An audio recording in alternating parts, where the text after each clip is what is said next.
Oi, alunos. Vamos dar início ao quarto bimestre, no capítulo 22. Vamos falar sobre os ambientes terrestres e Gaia. Muito bem. Aquecendo. A imagem mostra um ser vivo em seu ambiente natural e adaptado para a sua sobrevivência. Assim como outros seres vivos, ele utiliza estratégias para lidar com as dificuldades que o ambiente possa apresentar. Você sabe em qual ambiente vivem os cactos? E pensando nisso, quais estratégias os cactos utilizam para garantir sua sobrevivência? Você conhece outros vegetais que utilizam adaptações para sobreviver? Quais são eles e suas estratégias ou adaptações? Vamos à obra. Ambiente é o local, é o lugar em que vive qualquer espécie, no qual ela possa desempenhar perfeitamente seu papel, inclusive respirar e encontrar alimento. Mas o ambiente também compreende o interrelacionamento da espécie com os fatores não vivos, como a luz, temperatura e umidade. Quando a parte viva se mantém em equilíbrio com a parte não viva do ambiente, dizemos que a espécie está adaptada.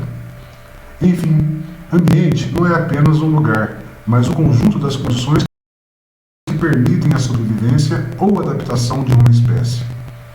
No ar, na água ou no solo, independentemente da latitude, distância abaixo ou acima da linha do Equador, qualquer ser vivo deve estar, para sobreviver, perfeitamente adaptado ao seu ambiente.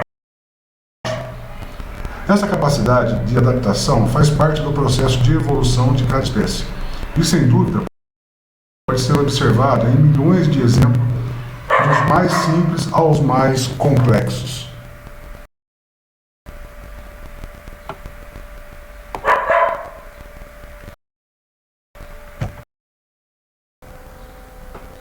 Vamos continuar, Antônio. Essa capacidade de adaptação faz parte do processo de evolução de cada espécie e, sem dúvida, pode ser observada em milhões de exemplos, dos mais simples aos mais complexos. Para começar, lembremos dos nossos dentes. Eles são de 4 tipos, porém todos têm o mesmo grau de desenvolvimento, pois comemos de tudo. Uma onça, animal carnívoro, possui os dentes caninos maiores do que os outros, pois ela obtém alimento dilacerando a sua presa. A maravilha do nosso cérebro é outro exemplo, pois utilizamos no máximo 20% de sua capacidade. O restante fica à nossa disposição como se fosse o excedente de memória de um supercomputador. As aves estão plenamente adaptadas para voar. São leves, têm asas e músculos apropriados para movê-las, excelente visão e penas que recobrem o corpo e ajudam no voo. Além de sua forma aerodinâmica, que é perfeita, da mesma forma que os bons nadadores que têm uma forma hidrodinâmica perfeita, apropriada para cortar a água, como verdadeiros torpedos no deslocamento, como se fossem tubarões, golfinhos e muitos outros. Os animais aquáticos têm outras características importantes para sua perfeita adaptação na água. Isso acontece também com os animais que vivem sob o forte calor do deserto, que quase não encontram água, mas também não excretam quase nada do precioso líquido. Ou com animais que, para resistir ao frio intenso, têm muitos pelos e uma grossa camada de gordura. Na zona temperada do planeta, os vegetais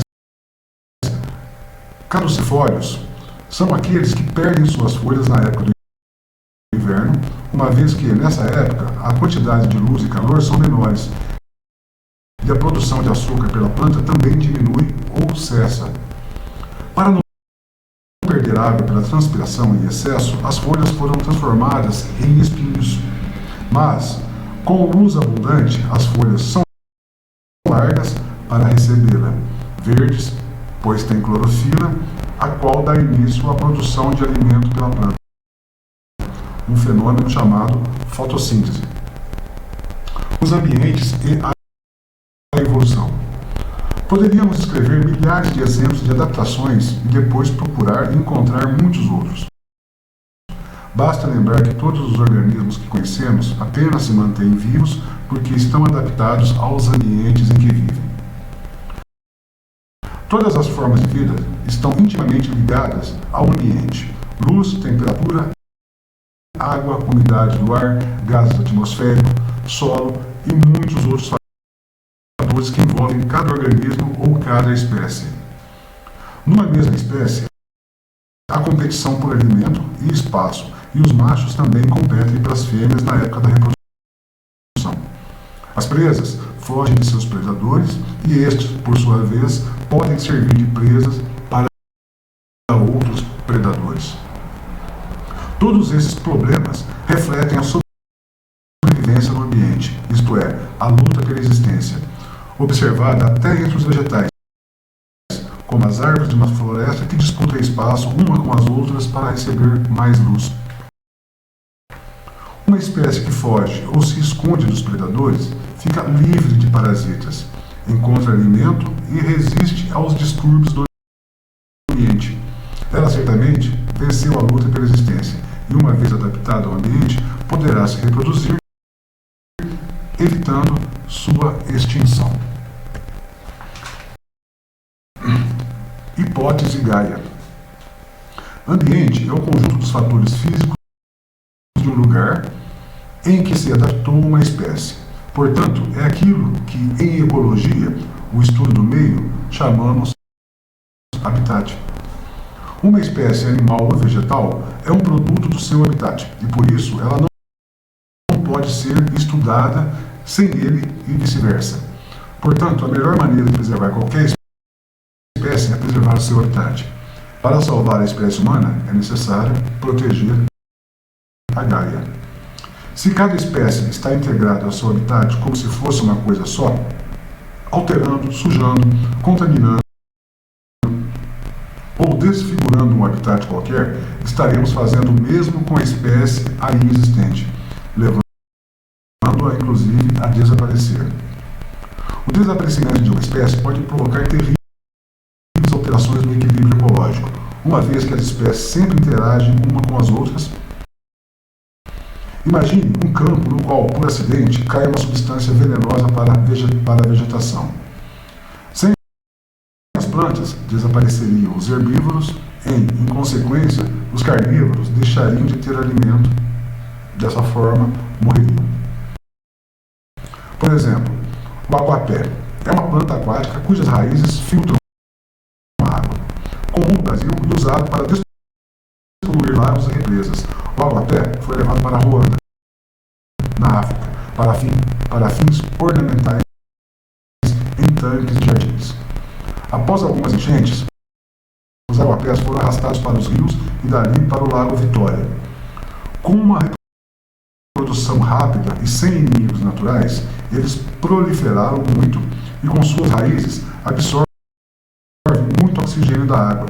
Isso acabou asfixiando as tilápias, peixes que servem de alimento para as tribos locais. As raízes do aguapé enroscam-se nas hélices dos barcos. As folhas dessa planta servem de abrigo para o caramujo hospedeiro do verme da esquistossomose, acarretando o aumento dos casos da doença. Além do que, nessa planta também se esconde a mamba africana, serpente cuja picada é geralmente mortal, fora as larvas dos mosquitos transmissores da malária. Então, turminha, vamos lá. Vamos rapidamente fazer algumas atividades, só para a gente fixar um pouquinho do que foi lido agora, tá bom? Então, muito bem.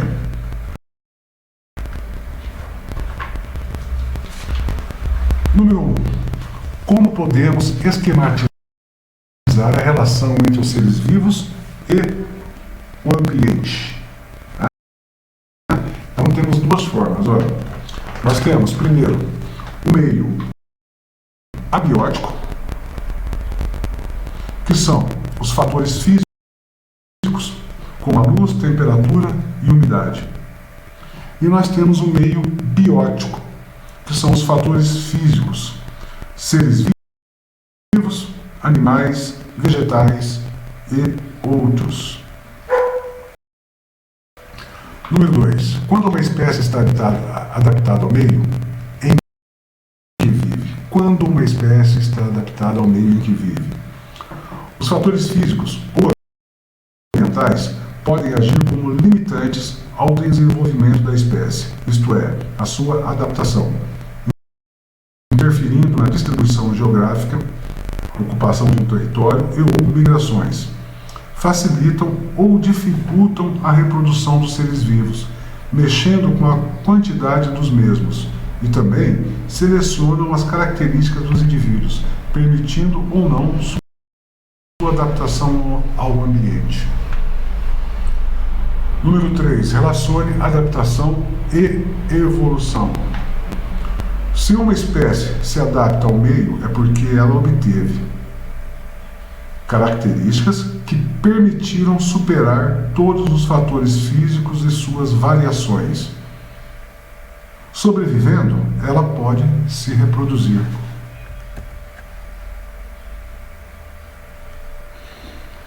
Número 4. Conectando a hipótese Gaia, nome dado em homenagem à deusa grega da Terra. Proposta pelo inglês James Lovelock, na qual a biosfera e seus componentes físicos interagem em busca de equilíbrio. Ganhou muito destaque e passou a ser considerada uma teoria científica. Gaia, a Terra, segundo aquele cientista, seria capaz de restaurar o equilíbrio em qualquer tipo de ambiente. Recentemente, Peter Ward, paleontólogo norte-americano da Universidade de Washington e da NASA, afirmou não acreditar que a Terra tenha essa enorme capacidade de autorregulação, garantindo que os seres humanos deveriam se utilizar da ciência e da tecnologia para reduzir as agressões causadas ao nosso planeta por eles. Ward lançou, assim, a hipótese Medeia, nome inspirado na deusa grega que matou os próprios filhos. Daí ser a Terra incapaz de curar a si mesma. Ele afirmou justamente o contrário do que dizia Lovelock. Afinal, é a própria humanidade que provoca as condições que levam à extinção inúmeras espécies. Então vamos lá, número 4. Associe de acordo com vantagem adaptativa de cada uma das espécies descritas. Letra A. Evita ser identificado pelo seu predador. É uma letra A, deixa eu puxar aqui. A letra A. Evita ser identificado pelo seu predador. Nesse caso, é a camuflagem de inseto que assustam outros animais. Tá? Então, a letra A estaria aqui. Ó. Letra B.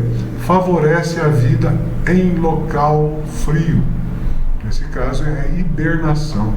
Tá? Porque a hibernação diminui o metabolismo do animal, fazendo com que ele consuma menos proteínas. Letra C. Favorece a dispersão da semente. É os frutos cheirosos da goiaba. Tá?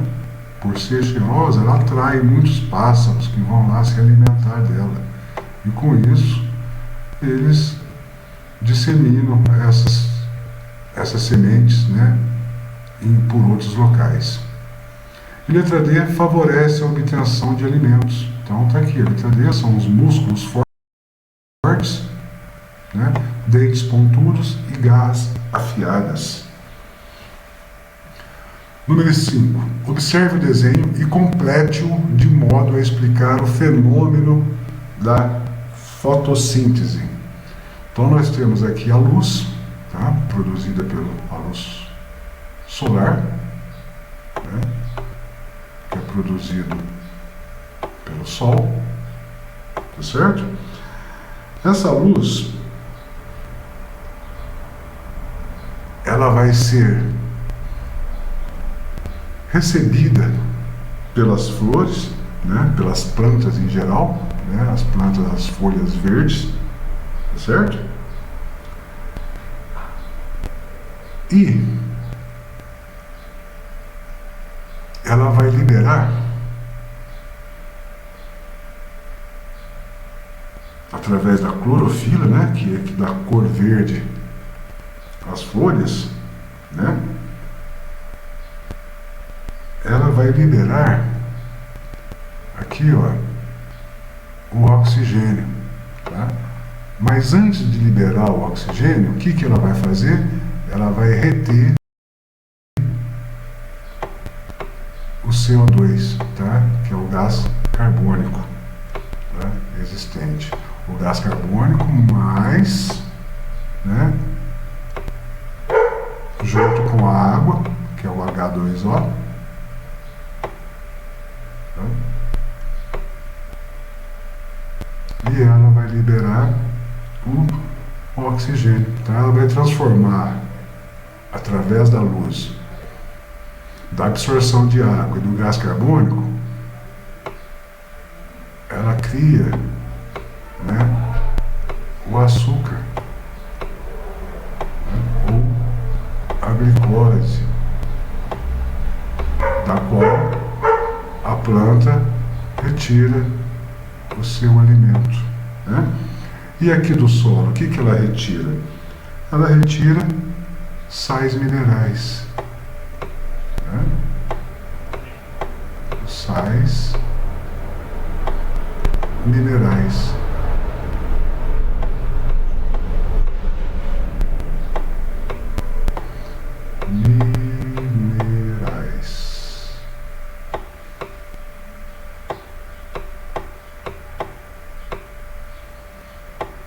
Então, esse aqui é uma planta executando o fenômeno da fotossíntese, né? Então, de qualquer modo, é impossível não citar a necessidade da luz para exercitar a molécula da clorofila, né? Mas é importante sempre citar esse processo durante todo o nosso período de aula, tá? A luz, a planta cresce em direção à luz, tá? Da luz, ela absorve a luz, junto com os sais minerais e a água que ela retira aqui através das suas raízes, ela produz o seu alimento, tá? E o que ela joga fora? Né? Ela joga fora o oxigênio, tão importante para a nossa sobrevivência. Número 6. Com exemplos, diferencie predatismo e competição. Então vamos lá. O predador, ele mata para comer.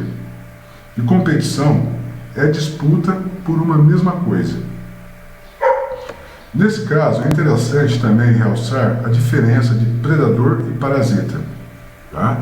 Enquanto o predador mata a sua presa para obter alimento, o parasita não pode fazer o mesmo, sob o risco de ficar sem sua fonte de alimento.